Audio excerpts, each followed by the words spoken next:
Sir ನನ್ನ ಹೆಸರು ಪ್ರಕಾಶ್ ಅಂತ. Okay. ನಮ್ಮ ಊರು ಬಂದು ಯಲವಳ್ಳಿ, ಅಂಬ್ಲಿಕಲ್ ಪೋಸ್ಟು, ಕಸಬಾ ಹೋಬ್ಳಿ. ಸುಮಾರು ಒಂದು 5 ವರ್ಷದಿಂದ ನನ್ನ ಹತ್ರ ಫ್ರೆಂಡ್ ಆಗಿ ಚೆನ್ನಾಗಿದ್ದರು.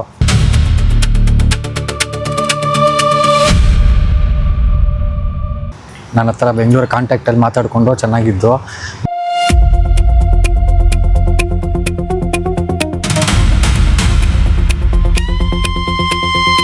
ಏನೋ ಹೆಲ್ಪ್ ಮಾಡೋಣ ಅಂತೇಳ್ಬಿಟ್ಟು 1 ಎಕರೆ ಜಮೀನು ಕೊಟ್ಟೆ ನಾನು.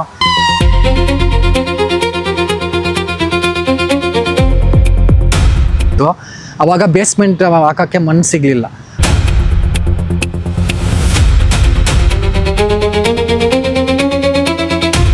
ನಮ್ಮ ಮಿಸ್ಸಸ್ ಎಲ್ಲ ಹೋಗಿದ್ವಿ. ನಿಮ್ಮ ಮಿಸ್ಸಸ್ಸು ನಮ್ಮ ಮಗಳ ಥರ.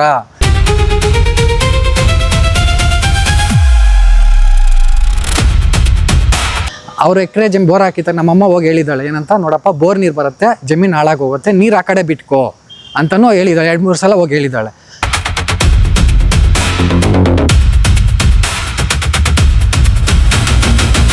ಆ ಫೋಟೋ ತಗೊಂಡು ನಂಗ್ಲಿ ಸ್ಟೇಷನಲ್ಲೂ ಕಂಪ್ಲೇಂಟ್ ಕೊಟ್ವಿ ಅವ್ರ ಮೇಲೆ. ಆದರೂ ಅವ್ರು FIR ಮಾಡಿಲ್ಲ, ಅವತ್ತೂ ಮಾಡಿಲ್ಲ FIR.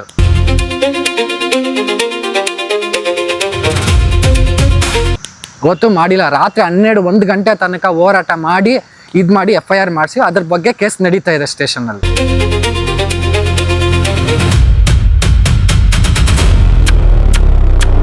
ನಂಗ್ಲಿ ಸ್ಟೇಷನಲ್ಲಿ ಕಂಪ್ಲೇಂಟ್ ಕೊಟ್ಟ ಮೇಲೆ 2-3 ದಿನಕ್ಕೆ ಅವ್ರನ್ನ ಕರೆಸಿ, ಸಬ್ ಇನ್ಸ್ಪೆಕ್ಟರ್ ಮೇಡಮ್ ಕರೆಸಿ ಅವಾಗ ಅವ್ರಿಗೂ ವಾರ್ನ್ ಮಾಡಿದ್ರು. ನೋಡಪ್ಪ ಅವ್ರ ತಂಟೆಗೆ ನೀನು ಹೋಗಿ ಕುಡಿದು ನಿಂತಾರೆ ಅವ್ರು ಹೊರತು ಅವತ್ತು ಕ್ಲಿಯರ್ ಆಯಿತು. ಅವತ್ತು ಬಂದಿಲ್ಲ. ಕೆಲಸ ಇದೆ ಅಂತ ಹೇಳ್ಬಿಟ್ಟು ನಮ್ಮ ರಿಯಲ್ ಎಸ್ಟೇಟ್ ಆಫೀಸ್ಗೆ ಕಳಿಸಿ ಅಂತ ಹೇಳಿದ್ರು ನಮ್ಮ ಮಿಸ್ಸಸ್ನ. ನಾನು ಕಳಿಸ್ದೆ.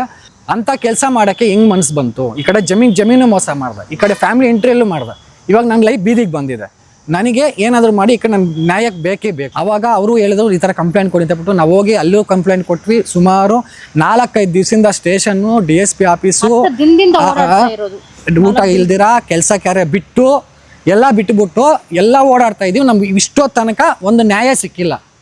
ದುಡ್ಡಿರೋರ್ಗೆ ನ್ಯಾಯ, ಬಡವ್ರಿಗೆ ನ್ಯಾಯ ಇಲ್ವಾ? ಈ ಕಡೆ ಅವನಿಂದ ನನ್ನ ಲೈಫು ಟೋಟಲಿ, ನನ್ನ ಜಮೀನು, ನನ್ನ ಲೈಫು ಹಾಳಾಗಿ ಹೋಗಿದೆ.